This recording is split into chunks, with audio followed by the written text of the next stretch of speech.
Les bendiga, que tengan un buen día, una excelente mañana.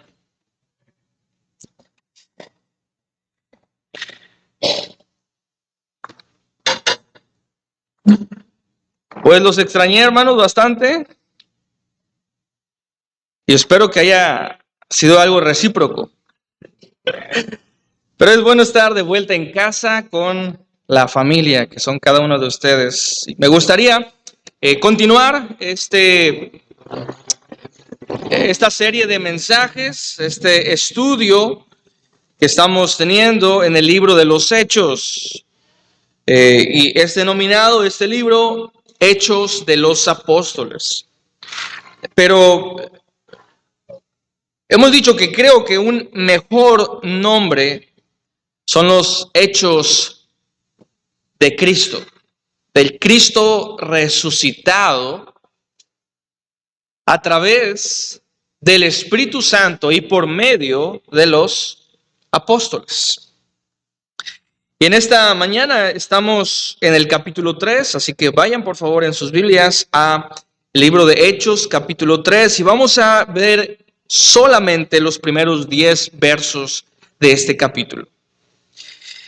Hechos capítulo 3 del 1 al 10, y dice así la palabra de Dios: Pedro y Juan subían juntos al templo a la hora novena, la de la oración. Y era traído un hombre cojo de nacimiento, a quien ponían cada día a la puerta del templo, que se llama La Hermosa, para que pidiese limosna de los que entraban en el templo. Cuando vio a Pedro y a Juan que iban a entrar en el templo, les rogaba que les diese limosna. Pedro, con Juan, fijando en él los ojos, le dijo: míranos. Entonces él estuvo atento, esperando recibir algo de ellos. Mas Pedro dijo: no tengo plata ni oro, pero lo que tengo te doy. En el nombre de Jesucristo de Nazaret, levántate y anda. Y tomándole por la mano derecha, le levantó, y al momento se le afirmaron los pies y tobillos. Y saltando se puso de pie, y anduvo, y entró con ellos en el templo, andando y saltando y alabando a Dios. Y todo el pueblo le vio andar y alabar a Dios. Y le reconocían que era el que se sentaba a pedir limosna a la puerta del templo, La Hermosa, y se llenaron de asombro y espanto por lo que había sucedido. Esta es palabra de Dios, hermanos, y acompáñenme por favor en oración.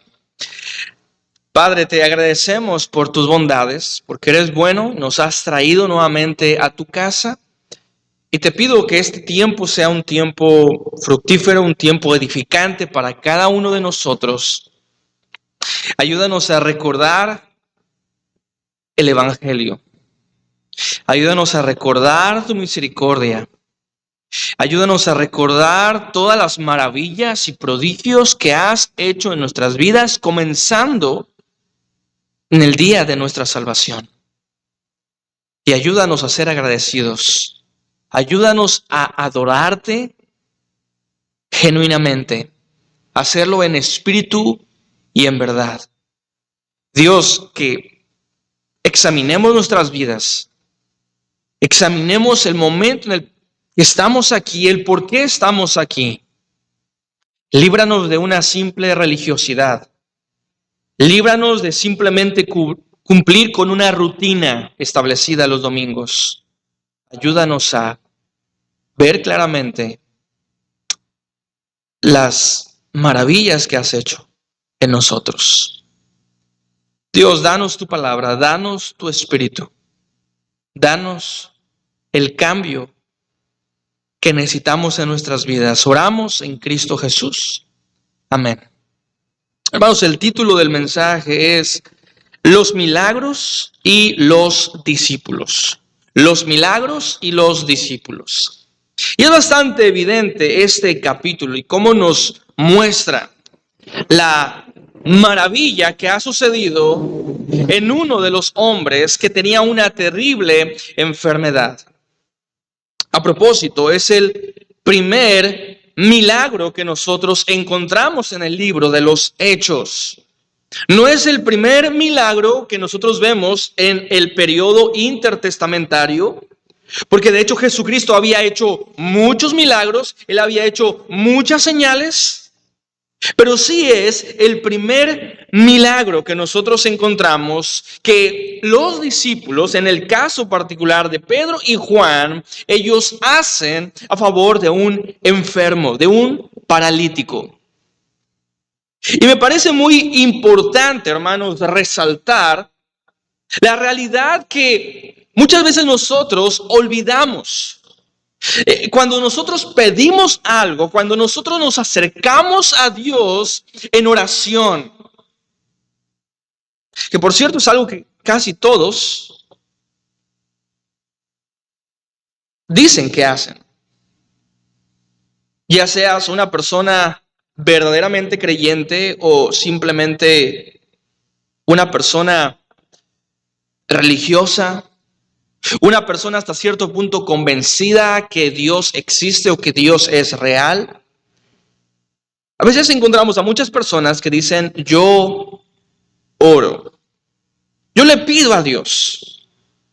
Y es algo bueno pedir a Dios, pero hermanos, muchas veces lo que hacemos es pedir equivocadamente. Y es el caso de este hombre. Él piensa que su necesidad es física. Él piensa que su necesidad es simplemente tener más dinero. Pero el pasaje nos muestra que la necesidad de ese hombre es mucho por encima de su necesidad física, su necesidad de salud o incluso su necesidad económica. Y podemos ver la última parte, cómo termina este pasaje con este hombre siendo restaurado, su salud es restablecida y entonces sí puede adorar a Dios. Y esta era la mayor necesidad de este hombre, la necesidad de Dios, la necesidad espiritual. Así que posiblemente tú hayas venido esta mañana y estoy seguro que tú tienes necesidades. Estoy seguro que tú has llegado a este momento y no hay nadie entre nosotros que tenga su vida asegurada. Quizá una enfermedad, un padecimiento, quizá no tuyo, pero alguien cercano a ti. Quizá escasez económica, quizás sentimientos de tristeza, depresión. Y todos nosotros queremos buscar una forma de solucionar lo que creemos que es nuestra mayor necesidad. Pero en esta mañana, hermano, quiero recordarte, tu mayor necesidad es Dios. Tu mayor necesidad es tu vida espiritual. Y entonces nosotros podemos ver en este pasaje 4 cosas. Me gustaría compartir contigo 4 cosas acerca de este pasaje. Y en primer lugar, la primera cosa que vamos a ver es la dedicación de los discípulos. La dedicación de los discípulos. Dice el versículo 1, Pedro y Juan subían juntos al templo a la hora novena, la de la oración. Y qué importante, interesante fue para Lucas, que fue el recopilador de todos estos datos, toda la información. Lucas tiene que añadir el propósito por el cual iban Pedro y Juan al templo. Y nos dice que era la hora novena. Ahora, es importante también entender el contexto histórico. ¿Sí? Los judíos tenían una percepción, y todavía hasta el día de hoy, diferente al horario que nosotros. Para un judío, el día comenzaba a las 6 de la mañana. Para nosotros, el día, o sea, cuando decimos es la mañana y la noche, comienza de 12 a 12, ¿no es así? Pero para los judíos comienza en la mañana. La hora sexta, perdón, la primera hora era la hora sexta para los judíos. Y entonces, la hora novena, que dice el pasaje, son las 3 de la tarde. A las 3 de la tarde subía Pedro y Juan al templo. Y nos dice, ¿a qué subían? Ellos iban a orar. Qué importante, hermanos, es dedicarnos a la oración. Si yo te preguntara, ¿tú estás orando? Seguramente tú me dirías que sí. Porque le agradeces a Dios o le pides a Dios cosas. Pero hermanos, la oración es mucho más que simplemente agradecer y pedir. La oración es pasar tiempo con Dios, reconociendo que Él es el Padre, reconociendo quién es Él, reconociendo todo lo que te ha dado. Así que sí, vemos que Juan y Pedro, ellos están subiendo al templo porque están dedicados a la oración y hay un verbo, y de hecho el verbo ahí lo encontramos como subían. Ahora, eso es algo diferente, ¿verdad? En el griego, en el idioma griego, existe algo como un verbo imperfecto. Es como se llama, y es básicamente una acción que se repite continuamente. Ellos iban constantemente, ellos estaban subiendo, ellos iban constantemente al templo.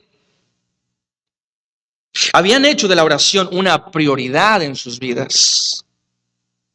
Pero antes de seguir hablando acerca de la importancia de la oración, me gustaría hablarte de estos dos hombres, Pedro y Juan. Son de los apóstoles, quizá de los más conocidos. Son dos de los apóstoles que aparecen en más ocasiones en los evangelios. Y de hecho son dos de los apóstoles que después del apóstol Pablo son los que más escriben cartas que tenemos nosotros registradas en el Nuevo Testamento. Y ellos habían estado juntos por mucho tiempo. Ellos tenían muchas cosas en común. Ellos eran pescadores. Ellos se conocían de mucho tiempo atrás. Ellos habían sido discípulos de Juan el Bautista. Ambos, Pedro y Juan. Cuando conocieron a Jesús, ellos pasaron tiempo con Jesús. Y después ellos dos siguieron a Jesús, se convirtieron en discípulos de Jesús. Ellos dos fueron apóstoles o discípulos muy importantes, porque uno era el líder de los discípulos y otro era, como lo dicen los evangelios, el discípulo a quien Jesús amaba. Había una relación, una interacción, un cariño, un afecto especial entre Jesús y Juan. Y ellos dos fueron los que prepararon la Pascua en el último año, los últimos días o horas antes de que Jesucristo fuera entregado y muriera. Estos dos hombres también estuvieron en el monte de la transfiguración. Estos dos hombres estaban con Jesús intentando orar en el día de su arresto. Y estos dos hombres permanecieron, aunque en ese momento todos huyeron, pero después ellos estaban cerca de Jesús cuando estaba siendo torturado y en el momento de su crucifixión. Así que ellos eran discípulos que se conocían de antemano y que tenían muchas cosas en común. Pero ¿sabes qué? También ellos tenían profundas rivalidades. Como todas las personas, somos pecadores. Si tú recuerdas cuál es el temperamento y la actitud de Pedro, él es un hombre imprudente. Él es una persona que podríamos nosotros decir es inmaduro. Tiene arrebatos de ira. De pronto comienza a actuar y no tiene filtro. Todo lo que piensa lo dice. Y se metió en muchos problemas, tanto con Jesús como con los discípulos, por su temperamento. Por otro lado, también el apóstol Juan. Si tú recuerdas, el apóstol Juan, él era el más joven de todos, o es lo que por lo menos la tradición dice.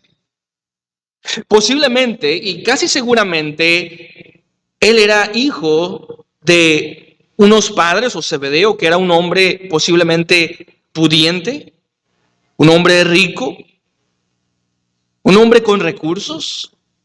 Y por eso puedes entender y podemos ver cómo en los evangelios siempre Juan está peleando, está exigiendo. Él quiere la preeminencia. Están discutiendo sobre asuntos como quién va a ser el más grande en el reino de los cielos. Están pensando en quién se va a sentar a la derecha y a la izquierda de Jesús en el trono. Y estoy seguro que hubo muchos conflictos más allá de lo que los evangelios nos dicen de estas discusiones que tenían los discípulos. Estoy seguro que hubo más rivalidades entre ellos. Y la Biblia solo nos deja ver algunos de esos casos. Porque, hermanos, es normal que haya pleitos entre personas que llevan mucho tiempo conociéndose. Hasta cierto punto es normal. Eso es lo que hace del matrimonio algo difícil. Que conoces a la persona, a tu cónyuge, y lo has conocido por mucho tiempo, y claro que el trato, la relación se vuelve muy difícil.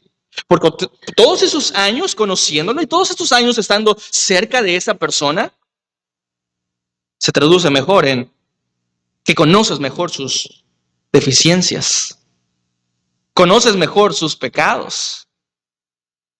Has sido herido por cosas que dijo o cosas que dijo. Y de la misma manera podemos notar nosotros cómo esta fricción entre estos dos discípulos es evidente en la Biblia porque han pasado mucho tiempo juntos. Hermanos, también es muy normal que haya en la iglesia fricciones. Es normal que haya conflictos, que haya rivalidades, que haya este tipo de cosas. Y a veces actuamos justo como estos dos discípulos, tratando de competir, tratando de pensar en cómo yo puedo ser mejor que el hermano. ¿Cómo puedo yo ser mejor que esta persona? Pero hubo un cambio en la vida de estos apóstoles.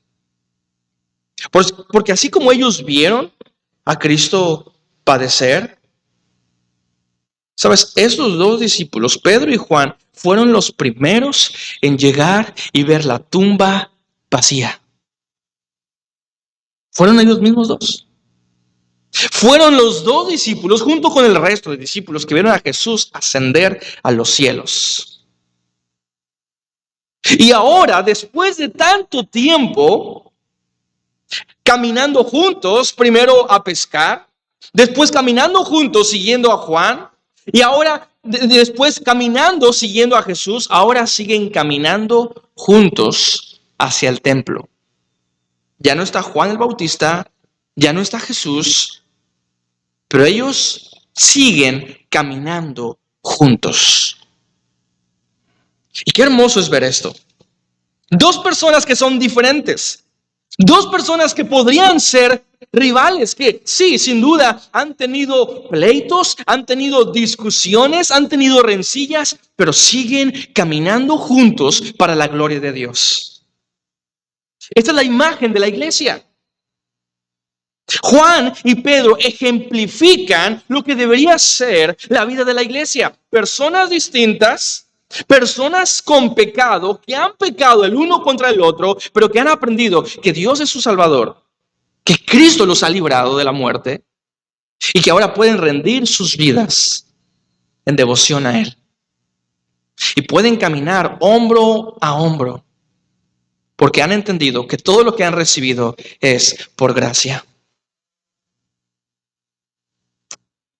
Y en este momento, Pedro, Juan, están subiendo al templo. Repito, no son hombres perfectos, pero están juntos y están a punto de ser usados por Dios. Un comentarista ha señalado que casi siempre o siempre que Pedro y Juan están juntos o aparecen juntos en la Biblia es porque van a dar testimonio de algo. Y es lo que está a punto de suceder aquí. Ellos van a dar testimonio de Cristo.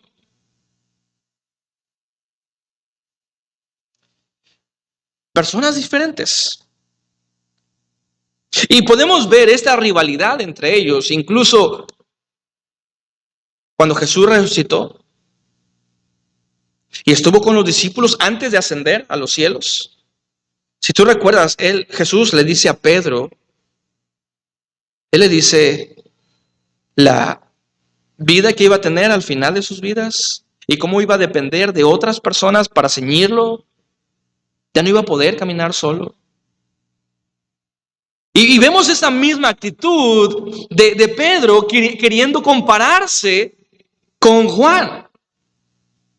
Y Pedro le dice a Jesús, ¿y qué de ese discípulo?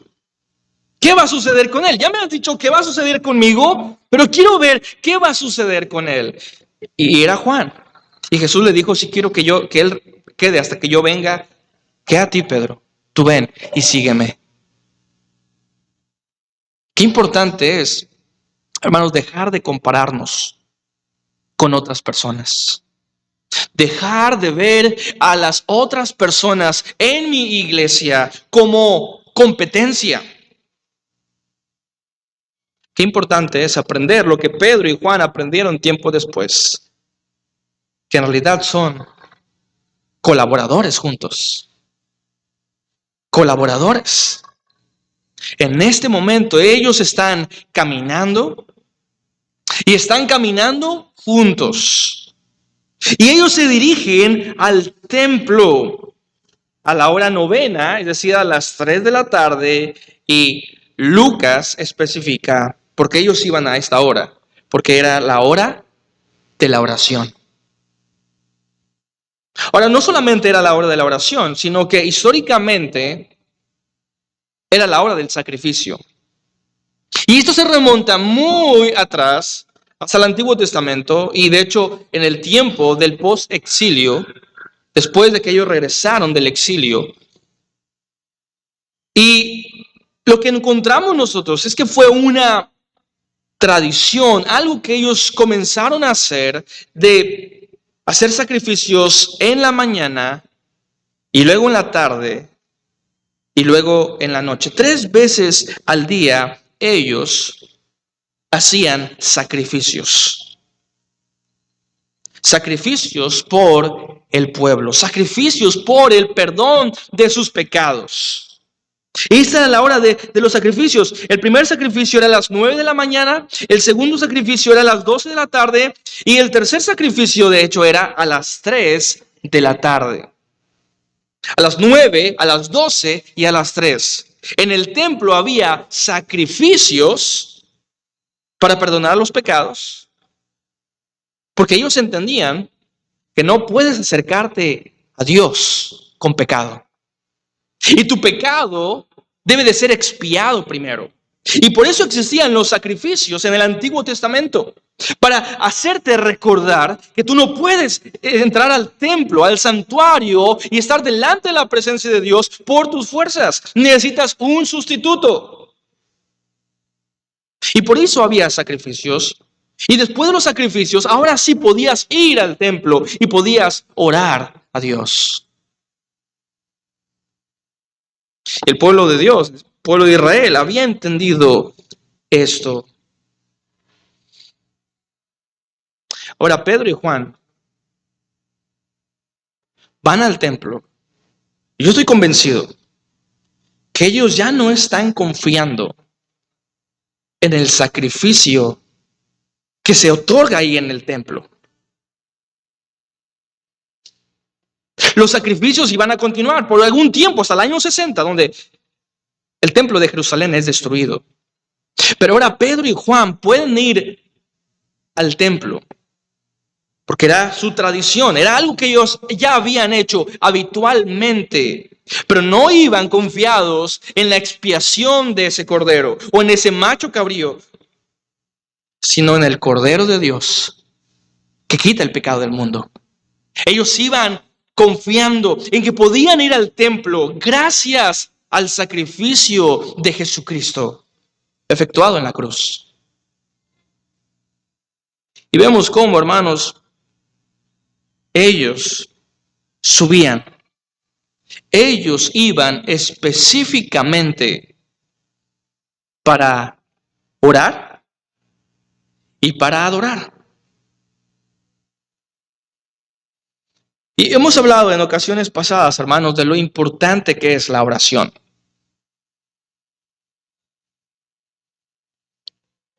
¿Sabes lo fácil que es orar? Lo puedes hacer en todos los lugares. Lo puedes hacer a cualquier hora del día.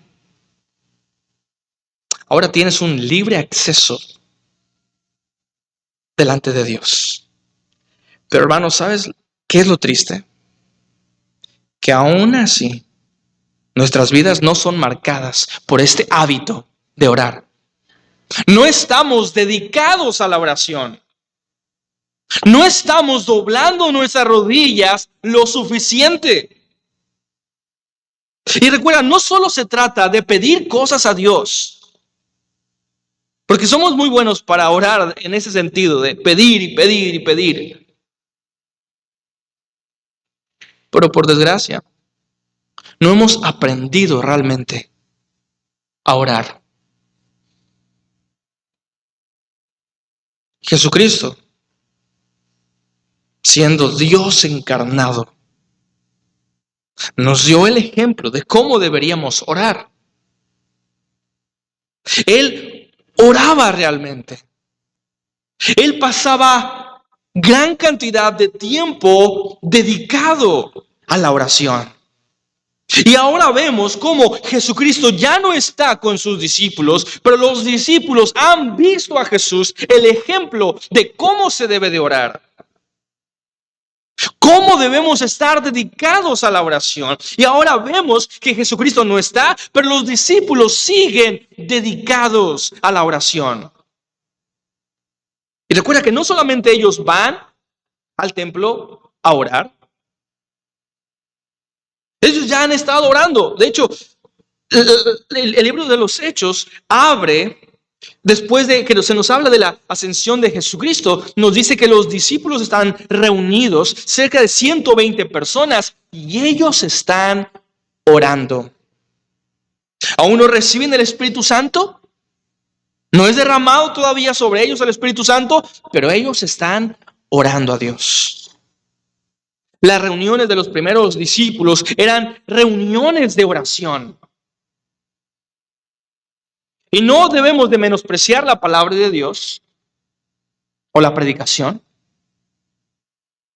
Pero hermanos, así como es necesaria la predicación, así como es necesaria la lectura de la Biblia, no debemos descuidar la oración. Llegará un momento en donde no necesitemos la oración. Vamos a estar delante de la presencia de Dios. Lo vamos a hacer, a saber todo. Y vamos a poder hablar con Dios. Vamos a poder adorarle. Pero solo es ese momento que ya no necesitemos la oración. El día de hoy necesitamos orar. Y necesitamos orar mucho. Pero hermanos, creo que no estamos orando lo suficiente. Sería muy bueno si tú puedes hacer un examen, una evaluación de tu vida. Específicamente del tiempo que pasas hablando con Dios. Tu tiempo de oración. Y que te propongas orar más. Porque si no pasamos tiempo dedicado a Dios en oración, hermanos, vamos a ser llenos de tentaciones y vamos a ser llenos de ataques. En ese momento, en el huerto del Getsemaní, cuando el Señor Jesucristo estaba orando antes de ser apresado, Él estaba orando. Y Él oraba de esta forma: Padre, si fuere posible, pase de mí esta copa. Pero no se haga mi voluntad, sino la tuya. Y aunque no hubo respuesta de Dios, no hubo otro camino para evitar la cruz, el pasaje dice que entonces 2 ángeles llegaron y servían a Jesús. Estaban consolando a Jesús. Y es ese tipo de ayuda que puede brindarnos la oración. No significa que cuando tú ores, Dios va a cumplir todo lo que tú quieres o todo lo que tú le pides. Pero siempre, si tú oras a Dios, Dios te va a dar de su sustento.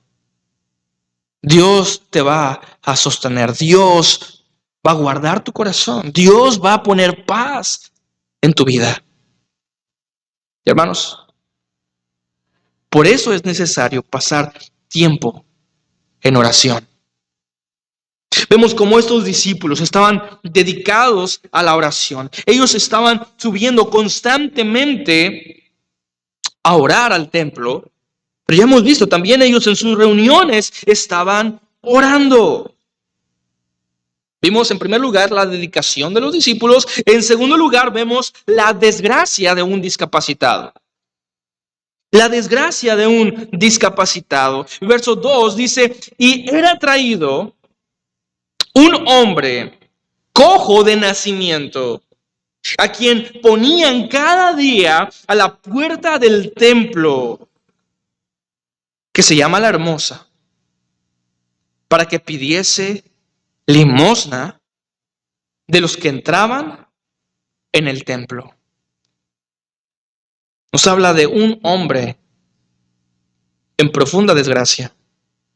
Un hombre con un problema físico, una discapacidad. Dice que era cojo de nacimiento. Y puedes ver el contraste, que más bien es una conexión entre Pedro y Juan, los discípulos, y este hombre. Y sin duda es gracias a la constancia y a la dedicación de estos discípulos que pueden servir mejor a otras personas. ¿Sabes por qué es importante que tú ores y ores todos los días? Por otras personas. No solamente que las recuerdes en oración, pero cada vez que tú oras, El Espíritu va a alimentarte. El Espíritu va a motivarte para poder servir mejor a otros. Hermanos, la oración puede transformar tu vida. Pero no solamente tu vida, sino la vida de otros. Orar es importante. Porque cuando nosotros oramos, estamos mejor preparados para responder las dudas de otras personas. Pero ¿qué sucedería si nosotros no somos dedicados o disciplinados en los hábitos de la oración, de la lectura o de la asistencia de la iglesia, a la iglesia? Pues sucedería exactamente lo que está sucediendo en muchas personas. Sus vidas son pobres. No tienen ni fortaleza espiritual. Están devastados, están llenos de desesperanza. Y a la misma vez no pueden ayudar a otras personas que viven en desesperanza. Pero Pedro y Juan están dedicados a la oración. Y porque son fieles a la oración, ellos en determinado momento se encuentran con este hombre. Un hombre en una profunda tragedia, una profunda necesidad. Es un hombre, dice el pasaje, cojo de nacimiento. Y así como Pedro subían constantemente a la oración, también constantemente este hombre era puesto a la puerta del templo, la puerta que se llamaba la Hermosa. Ahora, una de las preguntas que yo me hacía en el pasaje era, ¿había visto ya Pedro y Juan antes a este hombre? Porque si Pedro y Juan iban constantemente al templo a orar, y el pasaje dice que ponían a ese hombre a la puerta de esta puerta, perdón, a la puerta del templo, la pregunta es, ¿ya se habían visto antes? Y si es así, ¿por qué Pedro y Juan no habían intentado ayudar a este hombre? Y es muy probable que Pedro y Juan ya habían visto a este hombre, pero no podemos asegurar eso. Sí. Pero también es probable, y como la puerta de la Hermosa era una de las diferentes puertas que había para acceso al templo, es posible que Pedro y Juan habían usado otras puertas para entrar al templo. Y un caso interesante, estudiando un poco los comentarios y especialmente un historiador, Flavio Josefo, él dice que esta puerta de la Hermosa era llamada la Hermosa precisamente porque era una de las puertas o la puerta más elegante y más lujosa que daba acceso al templo.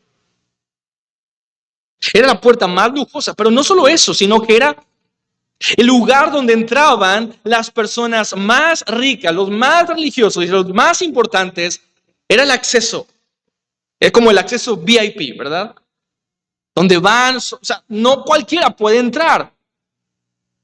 Pero solamente estos hombres, los más ricos, los más poderosos, entraban y salían por esta puerta. Y es muy probable que Pedro y Juan, como no pertenecían a esa esfera social, ellos entraban al templo por otra puerta. Pero quizá en este momento ellos decidieron entrar por esta puerta, quizá les quedaba más cerca, no sabemos.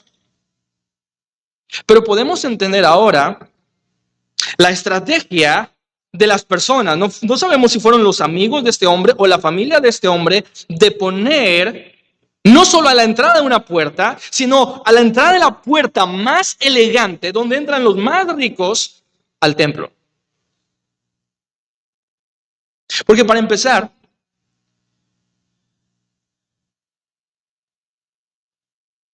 las personas reconocen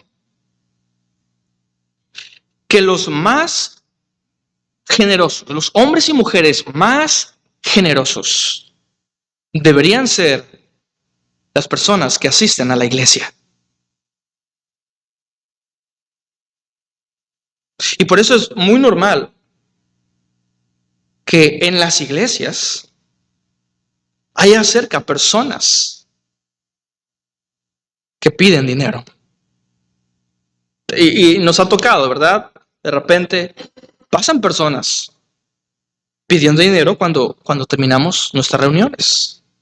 Porque personas reconocen. Aquí debe de haber personas generosas.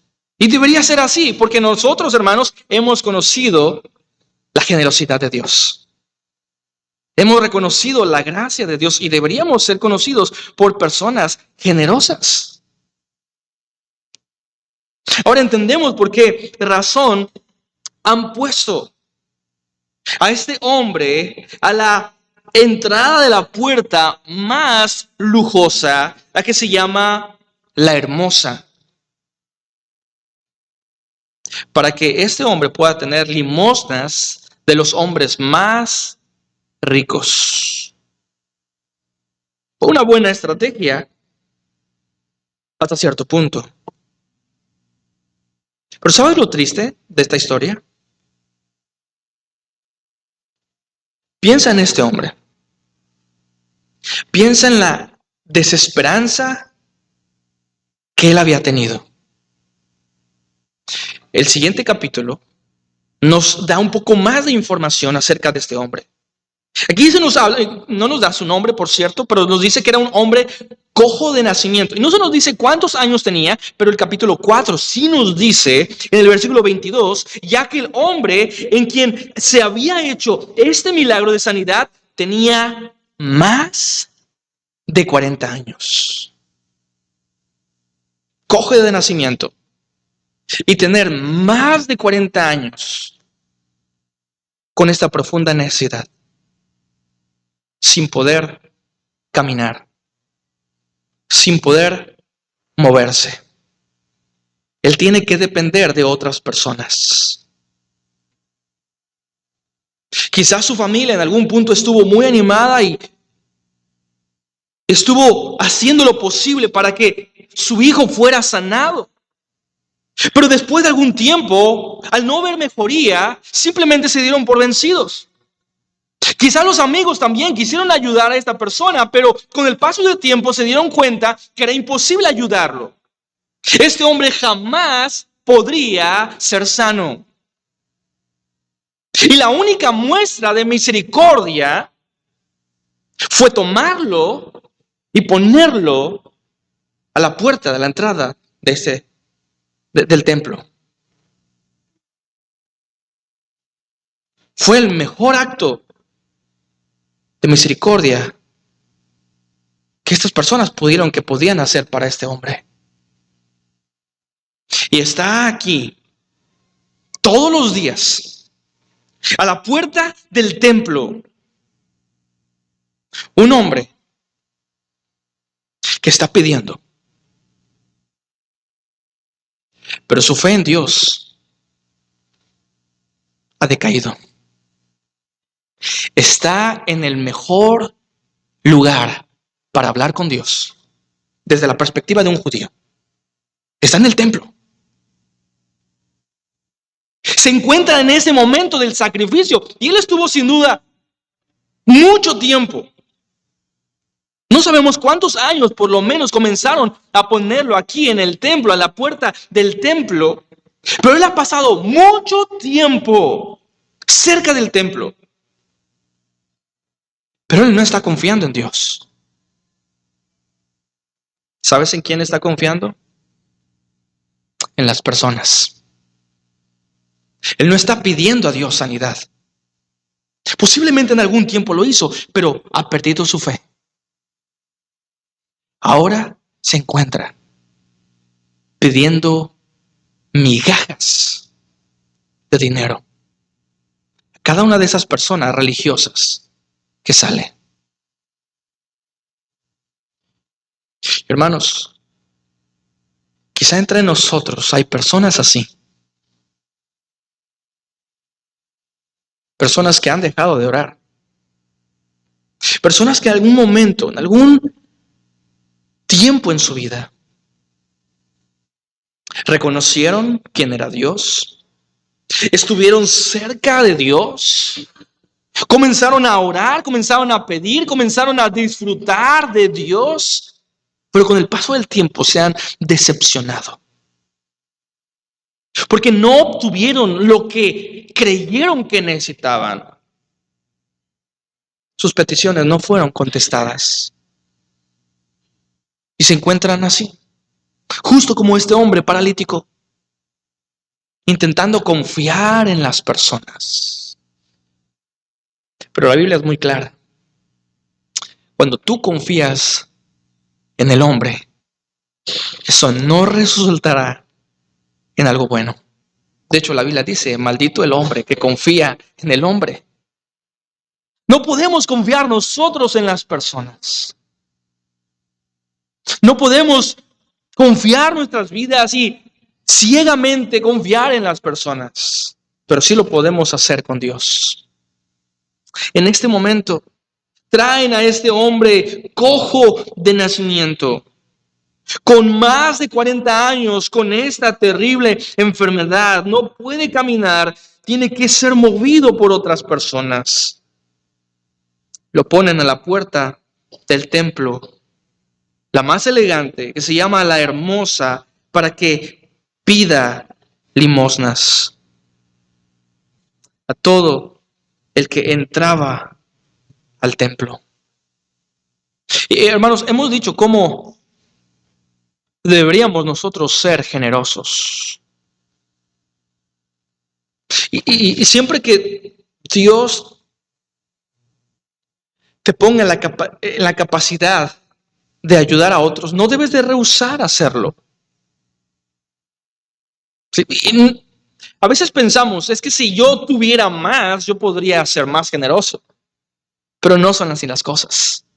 Si no aprendes a ser generoso con lo que tienes, nunca serás generoso. Nunca será suficiente lo que tú tienes para entonces sí comenzar a ayudar a otros. Y lo vemos un poco más adelante en el pasaje. Que Pedro y Juan realmente no tienen nada, pero ellos están llenos de generosidad. Lo único que pueden dar es el Evangelio, es hablar de Cristo. Y esto es lo suficiente. Pero a la misma vez creo que podría ser riesgoso cuando nosotros no entendemos cómo debemos manejar la generosidad o el apoyo para otras personas. Porque en este momento nos enfocamos en la persona que está pidiendo.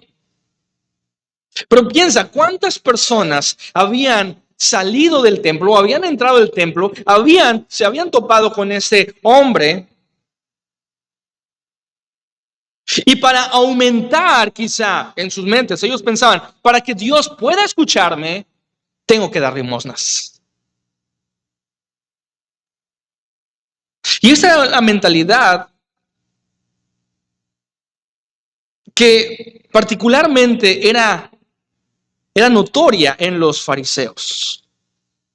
Ellos creían que mientras más cosas buenas hicieran, Dios los escucharía mejor. Dios los bendeciría más. Y era la oración del fariseo cuando estaba orando en el templo y estaba viendo, comparándose con el publicano. ¿Recuerdas la oración? Ayuno 2 veces a la semana. Doy diezmos de todo lo que yo gano. Yo no soy como este hombre. Y las limosnas eran algo que acostumbraban los hombres religiosos, los hombres fariseos. Ellos hacían alarde de cuánto diezmo iban y lo depositaban en el templo. Jesús también habla de esta mujer viuda, que mientras todos echaban gran cantidad de dinero, la viuda, confiando en Dios, echó todo su sustento.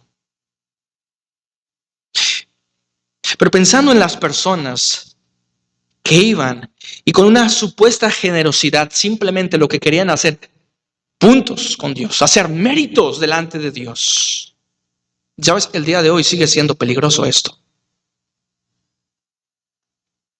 Y es algo que me llena mucho de gratitud. Cada vez que escucho, por ejemplo, la femenil, cuando se da cuenta de alguna necesidad de alguna hermana y comienzan muchas veces sin que nadie sepa, pero entre hermanas se ponen de acuerdo y apoyan. Y por supuesto nadie se entera.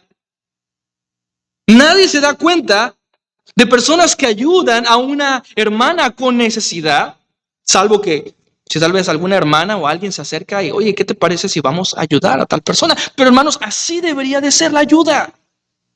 No deberíamos hacer alarde, hey, ¿saben qué? Yo ayudé a tal persona. Yo hice tal cosa por este hermano.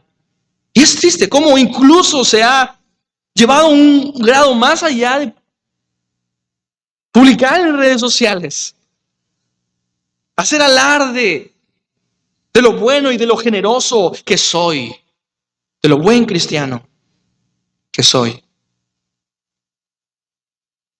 Jesús dijo, no sepa tu mano derecha lo que hace a tu izquierda. Si has entendido la gracia de Dios, vas a ser generoso. Y no vas a tener que anunciar a todas las personas lo que haces o lo que das o la forma en la que ayudas. Simplemente lo vas a hacer. Simplemente eso, lo vas a hacer. Pero vemos, en segundo lugar, la desgracia de este discapacitado, pero en tercer lugar vemos la decisión de los discípulos. La decisión de los discípulos.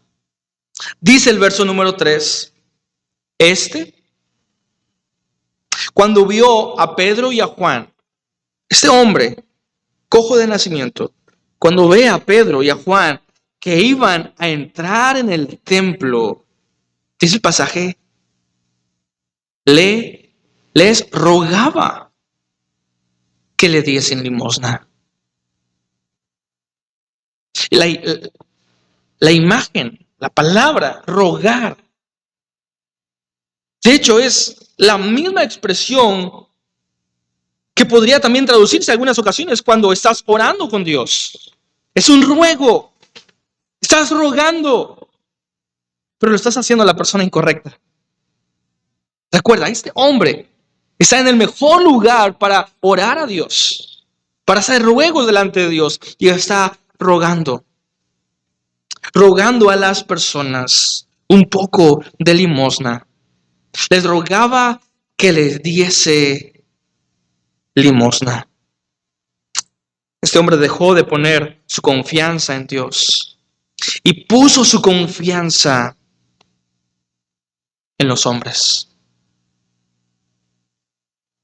Ahora, otra pregunta que me pareció interesante hacer es, ¿no nos dice el pasaje que este hombre antes había orado en el templo pidiendo sanidad? Pero con 40 años de enfermedad, es muy seguro que este hombre judío, que había crecido en la cultura judía, que había crecido escuchando lo importante que era ir al templo y orar, que había escuchado sin duda historias del Antiguo Testamento de personas que tuvieron grandes necesidades, fueron al templo, oraron y Dios lo concedió. Es muy posible imaginar a este hombre que sí, de hecho tiempo antes, pudo haber estado orando y rogando a Dios que lo sanara. Recuerda incluso cómo había estas leyendas en Jerusalén, y específicamente en Bethesda, ¿sí?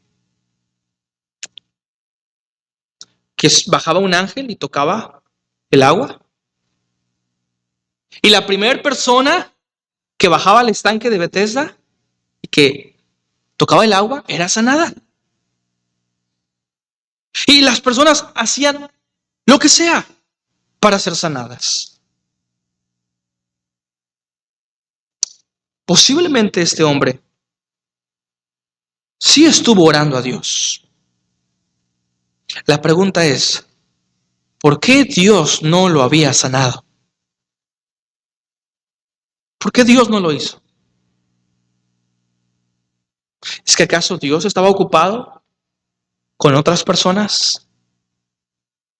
¿Es que quizás Dios había despreciado a este hombre? ¿Es que quizá sus oraciones no habían llegado realmente a Dios? Hermano, lo que yo puedo entender del pasaje, y esto de todo el Nuevo Testamento, donde hay sanidades, una y otra vez, las sanidades y los milagros son para dar testimonio del poder de Dios. Y por eso Jesús fue un hacedor de milagros, para dejar en claro que Él era el Hijo de Dios. Y en este momento, este hombre no había sido sanado porque aún faltaba este momento donde con la sanidad de este hombre, él podía dar evidencia del poder de Cristo.